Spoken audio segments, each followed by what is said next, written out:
అందరికి నమస్కారం. So love me if you dare ఈ మూవీ గురించి ఈరోజు టైటిల్ అనౌన్స్మెంట్ కోసం మీ అందరినీ ఇక్కడికి పిలవడం జరిగింది. అలాగే ఆశిష్ మొన్నే మ్యారేజ్ అండ్ రిసెప్షన్ కంప్లీట్ చేసుకొని ఈరోజు తిరుమలలో శ్రీనివాసుడి దగ్గర కళ్యాణం చేసుకొని అక్కడ ఉండడం వల్ల ఈ ఈవెంట్కి రాలేకపోయాడు. పోతే మా అందరిపైన ఈ టైటిల్ అనౌన్స్మెంట్ ఇక్కడ చేయడానికి ఆశిష్ మీరందరూ ఉన్నారు కాబట్టి మీరు చేసేయండి అని చెప్తే ఈరోజు ఇక్కడ ఈ టైటిల్ అనౌన్స్మెంట్ చేయడం ఆయన మీకు మోషన్ పోస్టర్ ఇప్పుడే రిలీజ్ చేయడం జరిగింది. Love me if you dare ఇది మొదలవటానికి కారణం ముందు ఇద్దరు వ్యక్తులు, అదే నాగా అండ్ అరుణ్. నాగాతో నాకు ఎప్పుడో మా సత్యనారాయణ రెడ్డి గారి అబ్బాయి చిన్నప్పటి నుంచే దాదాపు చిన్నప్పటి నుంచి చూస్తూ ఉన్నాను. తను అన్నపూర్ణలో వర్క్ చేస్తూ స్క్రిప్ట్ సైడ్ అవి వర్క్ చేస్తూ వాళ్ళ దగ్గర వర్క్ చేస్తూ ఉన్నాడు. సడన్గా ఒకరోజు వచ్చి సార్ నేను ఒక స్క్రిప్ట్ చెప్పాలి అని అడిగాడు. స్క్రిప్ట్ అంటే దేనికి, డైరెక్షన్గా అన్నా. కాదు సార్ ప్రొడ్యూస్ చేయాలి అన్నాడు. అదేంటి నువ్వు ప్రొడ్యూసర్ అవుదాం అనుకుంటున్నావు అంటే, అవును ఇట్లా నేను నా ఫ్రెండ్ ఒక స్క్రిప్ట్ చేశాం సార్, అది వినాలి అంటే అప్పుడు అరుణ్ని నాకు ఇంట్రడ్యూస్ చేయడం జరిగింది. సో అరుణ్ అడిగాను ఏమేమి సినిమాలు చేసావని. నేను ఇప్పటివరకే సినిమా చేయలేదు సార్ అన్నాడు. మళ్ళీ నాకు బ్లాంక్. కానీ నేను ఒక ఇట్లా 3 నవల్స్ రాశాను సార్, సో నా ఇలా స్టోరీస్ మీద నాకు గ్రిప్ ఉంది సార్ అన్న. సో అప్పుడు నాగాకి అరుణ్కి నేను ఈ స్క్రిప్ట్ వినటానికి టైం ఇవ్వడం జరిగింది. సో మీ అందరికీ తెలుసు, నేను స్క్రిప్ట్ వినాలన్నా ఒక స్క్రిప్ట్ వింటే నేను దాంతో ఎలా జర్నీ చేస్తాను అని. ఆ స్క్రిప్ట్ విన్న రోజు ఈ love me if you dare నాకు ఎప్పుడో ఒక 20 years వెనకకి వెళ్ళిపోయాను. అంటే ఇన్ని సినిమాలు తీసిన నాకు మళ్ళీ వెనకకి ఎందుకు వెళ్ళానంటే, నాకు ఆర్యా సినిమా విన్నప్పుడు నాకు ఒక వైబ్స్ 20 years బ్యాక్ అంటే నేను టూ యంగ్, అప్పుడే సినిమా ఫీల్డ్లోకి వచ్చి దిల్ మూవీ అండర్ ప్రొడక్షన్లో ఉన్నప్పుడే నేను ఆర్యా స్క్రిప్ట్ విన్నాను. 20 years తర్వాత ఒక స్క్రిప్ట్ నన్ను విన్న తర్వాత ఒక న్యూ ఏజ్ ఫిలిం నన్ను హాంట్ చేస్తూ ఉంది.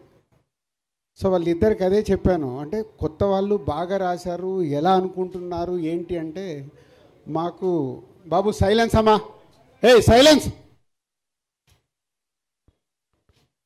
బాబు, మాకు ఆశిష్ కావాలి సార్ అంటారు. లేదా ఆశిష్ ఆల్రెడీ ఇంకో సినిమా చేస్తున్నాడు. లేదు సార్ మేము వెయిట్ చేస్తాము, మాకు అప్కమింగ్ హీరో కావాలి, దాని గురించే మీ దగ్గరికి వచ్చామంటే, నాగమ్మ నువ్వు ఎలా ప్రొడ్యూస్ చేస్తావు అన్నాడు. నేను ఒక్కరిని చేయను సార్, నాకు హర్షిత్ని అన్సితని ఇవ్వండి సార్ అన్నాడు. సో అలా వాళ్ళిద్దరూ మా కాంపౌండ్కి రావడం, ఈ స్క్రిప్ట్ తీసుకొని రావడం, ఫస్ట్ నన్ను గెలవడం. అంటే మొదటి సిట్టింగ్లోనే నన్ను గెలిచారు. స్క్రిప్ట్ విన్న తర్వాత వాళ్ళు చేసిన వర్క్, అది విజువలైజేషన్ ఎలా తీసుకొస్తారు ఏంటి అన్న బ్యాకప్ మైండ్లో జరుగుతున్న ఆ టీం నచ్చి, సో కొత్త వాళ్ళని దిల్ రాజు ప్రొడక్షన్లో మీ అందరికీ తెలుసు, బలగం అప్పుడే నేను చెప్పాను, కొత్త వాళ్ళ మ్యాక్సిమం ఆ ప్రొడక్షన్ హౌస్లో కొత్త వాళ్ళకి అవకాశాలు ఇచ్చి కొత్త వాళ్ళని ఎంకరేజ్ చేయాలి అనే దాంట్లో. సో అలా వాళ్ళిద్దరూ ఈ స్క్రిప్ట్ ఓకే చేసుకోవడం, తర్వాత ఆశిష్కి కానీ హర్షిత్కి అన్సితకి శిరీష్ గారికి అందరికి స్క్రిప్ట్ చెప్పి నాలో ఏదైతే ఫీల్ అయ్యానో స్క్రిప్ట్ విన్నప్పుడు అందరిలో అరే బాగుంది, డిఫరెంట్గా ఉంది, బాగుంది, డిఫరెంట్గా ఉందని ఫీల్ అయ్యాము. అప్పుడే ఈ love me if you dare project lock చేశాం. స్క్రిప్ట్ స్టేజ్ దాటిన తర్వాత టెక్నీషియన్స్ ఏంటి అని అడగడం మొదలు పెడితే అప్పుడు వాళ్ళు పేర్లు చెప్తుంటే నాకు భయం వేస్తుంది. సార్ ఇలా అనుకుంటున్నాం, ఇలా అనుకుంటున్నాం, ఇలా అనుకుంటున్నాం. సో పీసీ గారికి నాతో ఉన్న రిలేషన్లో, సార్ ఇట్లా కొత్త అబ్బాయిలు ఫుల్ స్క్రిప్ట్ ఉంది, మీరు ఒకసారి టైం ఇచ్చి స్క్రిప్ట్ వినండి అని పీసీ గారి దగ్గరికి పంపించడం జరిగింది. పీసీ గారి స్క్రిప్ట్ విని నెక్స్ట్ డే ఫుల్ స్క్రిప్ట్ చదివి నాకు కాల్ చేసేయి ఐఎమ్ డూయింగ్ దిస్ ఫిలిం అన్నాడు. అంటే ఓన్లీ ఆ స్క్రిప్ట్తో పీసీ గారిని కూడా గెలుచుకొని పీసీ శ్రీరామ్ గారిని ఈ సినిమాకి ఫైనల్ చేసుకున్నారు. అలాగే మ్యూజిక్ గురించి డిస్కషన్ వస్తున్నప్పుడు మళ్ళీ కీరవాణి గారి పేరు చెప్పారు. కీరవాణి గారి పేరు మీకు ఏమన్నా నాకు ఇలాగే అన్నాను, నాగా ఏం ఆలోచిస్తున్నావు నీకు తెలుసా? బాహుబలి, త్రిబుల్ ఇలాంటి సినిమాలు చేస్తున్నారు. నెక్స్ట్ రాజమౌళి గారిది, మహేష్ బాబు గారి సినిమా ఉంది. నువ్వు కీరవాణి గారిని అంటే, సార్ పీసీ గారిది ఎలా అయితే ఒక ఛాన్స్ ఇప్పించారో ఒక్కసారి మాకు అపాయింట్మెంట్ వస్తే చాలు సార్ అని నేను అడగలేదు. వాళ్ళే అప్రోచ్ అయ్యి కీరవాణి గారి దగ్గరికి వెళ్ళి కీరవాణి గారికి కూడా స్క్రిప్ట్ ఇచ్చి, కీరవాణి గారు స్క్రిప్ట్ చదివి, మళ్ళీ నేను అసలు మాట్లాడలేదు కీరవాణి గారితో, వాళ్ళే అప్రూవల్ చేసుకొని వచ్చి అగ్రిమెంట్ తీసుకొచ్చి సైన్ పెట్టమన్నారు. సో అలా ఈ ప్రాజెక్ట్కి కీరవాణి గారిని కూడా వాళ్ళే తెచ్చుకున్నారు. మంచి అమ్మాయి కావాలి. బేబీ అప్పటికే వైష్ణవి రిలీజ్ అయింది. రకరకాల అమ్మాయిలు అనుకుంటున్నారు. వైష్ణవిని అడిగండి సార్ ఒకసారి అంటే, నేను వైష్ణవిని అప్రోచ్ అవ్వడం, వైష్ణవి ఒకసారి స్క్రిప్ట్ చదివి ఎగ్జైటింగ్ ఉంది సార్, బట్ ఇంకోసారి చదువుతానని మళ్ళీ ఆఫీస్కి వచ్చి ఆఫీస్లోనే కూర్చొని ఫుల్ రీడింగ్ తీసుకొని, రీడింగ్ అయిపోయాక నేను బయట ఉండి వచ్చి, సార్ ఐఎమ్ సో ఎగ్జైటెడ్ అని వైష్ణవి రియాక్షన్. ఇట్లా అంటే ఒక స్క్రిప్ట్ ఇంతమంది సక్సెస్ఫుల్ పీపుల్ని లోపలికి తెచ్చుకున్న సినిమా. ఈ మధ్య కాలంలో నేను ఇన్ని సినిమాలు చేశా, 56 సినిమాల దగ్గరకు వచ్చాయి.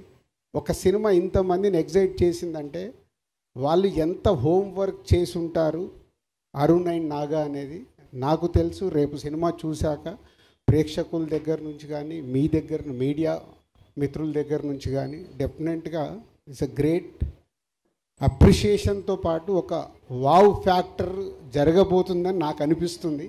ఆ వావ్ ఫ్యాక్టర్ కోసం నేను వెయిటింగ్లో ఉన్నాను. ఆ రోజు ఎప్పుడు వస్తుందని వెయిటింగ్లో ఉన్నాను, సినిమా కంప్లీట్ అయ్యి మీ అందరికి చూపించడానికి. సో ఈరోజు జస్ట్ టైటిల్ అనౌన్స్ చేసి సినిమా ప్రోగ్రెస్ గురించి చెప్పుదామని. సో ఈరోజు 27th ఫిబ్రవరి 27th, కరెక్ట్ 2 months, ఇక నుంచి 60 రోజులు, April 27th cinema release. So ఈ రోజు నుంచి సినిమాకి సంబంధించిన ప్రమోషన్స్ కానీ, పోస్ట్ ప్రొడక్షన్స్ కానీ అన్నీ కంప్లీట్ చేసుకోవడానికి ఈ యంగ్ బ్యాచ్ అందరు సిద్ధంగా ఉన్నారు. So all the best. Naga and Arun Balagam తర్వాత అన్షితకు వేరే సినిమా రెడీ కావాల్సింది, అది డిలే. ఈ సినిమా వాళ్ళకి సెకండ్ ఫిలింగా అవ్వడం, అలాగే ఆశీష్కి కూడా వేరే సినిమా రెడీ కావాల్సింది, ఈ సినిమా రెడీ అవ్వడం, ఏదో అన్ని కోఇన్సిడెంట్గా నాకు ఆర్యాకు ఏదైతే జరిగిందో ఈ సినిమాకు మీ అందరికీ అలా జరగబోతుందని నాకు వైబ్స్ అనిపిస్తున్నాయి. ఆ వైబ్స్ నిజంగా ఏప్రిల్ 27 ప్రేక్షకులు కూడా రియాక్ట్ అవుతే మీ లైఫ్లో ఇదొక గ్రేట్ మెమొరీ, మంచి సినిమాతో పాటు మీకు ఒక మంచి మెమొరీ కాబోతుంది మీ యంగ్ బ్యాచ్ అందరికీ నమ్ముతున్నాను. So all the best old team. So journey చెప్పగలిగాను. ఇంకా సినిమా వాళ్ళకి చూపించినప్పుడు, రేపు టీజర్ చూసినా, ఈ సినిమాకి సంబంధించిన కాంటెంట్ చూసినప్పుడు డెఫినెట్గా మీడియా మిత్రులు వాళ్ళకు నచ్చితే, ఒక మీకు బలగం సినిమానైతే ఎలా ఎంకరేజ్ చేశారో ఈ సినిమాను కూడా ఎంకరేజ్ చేస్తారు. వాళ్ళకి ఆ కాంటెంట్ నచ్చితే నచ్చుద్దని 100% నేను నమ్ముతున్నాను. సో అది వాళ్ళు చూసే వరకు ఇంకా మీరు వెయిట్ చేయాలి. 60 days count down. April 27th ఈ సినిమా థియేటర్లోకి వస్తుంది. కలుద్దాం. Thank you.